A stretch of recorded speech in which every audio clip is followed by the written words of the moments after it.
Well, it's time for another book cocktail for the book movie, and one thing worth knowing about me, when it comes to cocktails, I like them boozy and strong. I like a spectrum, but this book is likely to be dominated by cocktails that are very spirit forward. Not everyone likes their cocktails super strong, and I like a change of pace from time to time. I mean, my default might be, "Hello, bartender. In the interests of efficiency, I would like 3 standard drinks in 1 glass and make it extra tasty. Thank you very much." But if I find a tasty, lower alcohol cocktail, I'm gonna have that for sure. You might hear someone describe cocktails as sessionable.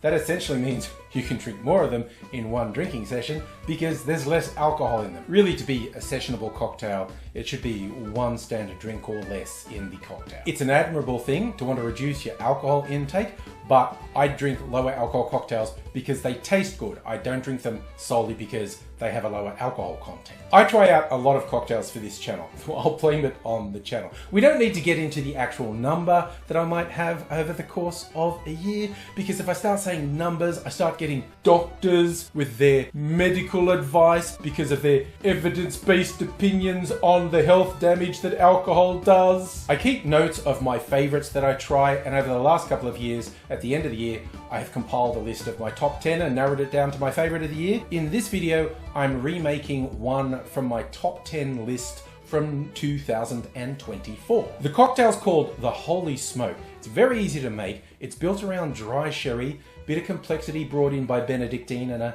tiny splash of peated whiskey. I have to admit, sherry cocktails are a relatively new thing for me. Sherry's got a bit of a grandma image, like it's not a serious drink like whiskey. That's a really unfair slur on a family of wines that have history going back thousands of years. But until I started to find sherry cocktails that I liked, I couldn't escape the feeling sherry just reminds me of a family Christmas that's got a bit out of control. Granny's got into the cooking sherry and she wants all the children and grandchildren to line up in front of her so she can tell them one by one how much they've disappointed her. I think this cocktail could go some way to repairing sherry's reputation if you had that same mindset that I have. It is really good and it's easy to make. I'll show you how to make it right now. In a mixing glass, add 2 ounces or 60 mils of dry sherry, then 1/4 ounce or 7.5 mils of Benedictine, and then just a splash, 1/2 bar spoon, 2.5 mils of a peated whiskey.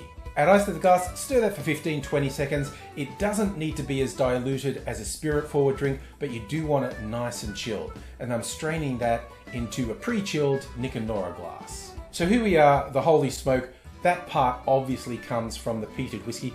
Even though there's just really the smallest amount, there is just this really nice, understated, smoky aroma in here. I haven't tasted this cocktail in a couple of years, so I'm looking forward to trying it again. This is really good. For fun, I messed around with this back in the day and I made it with a sweet sherry, a Pedro Jimenez. That's actually too sweet, and I have somewhat of a sweet tooth. I've used an Amontillado, which is a medium dry. There are drier sherries than this, so possibly experiment if you have multiple sherries. Which is your favorite? Do you like it dry? Do you like it sweet? Like I said, I think unless you have a super sweet tooth, a Pedro Jimenez is going to be too sweet. This has worked really well. You've got that nice fortified wine flavor in there, and you are getting some herbal complexity from the Benedictine, and just that little bit of smoke is such a nice touch. It's really light. It comes in at about 1 standard drink, so it's not gonna wipe you out, even if you have more than one, and it's quite tasty.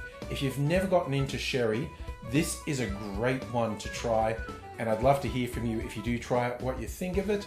But in the meantime, I'm gonna sit back and delicately sip this rather elegant drink, enjoying it each sip as I go. I hope to see you again sometime soon. Until I do see you again, I'll say cheers.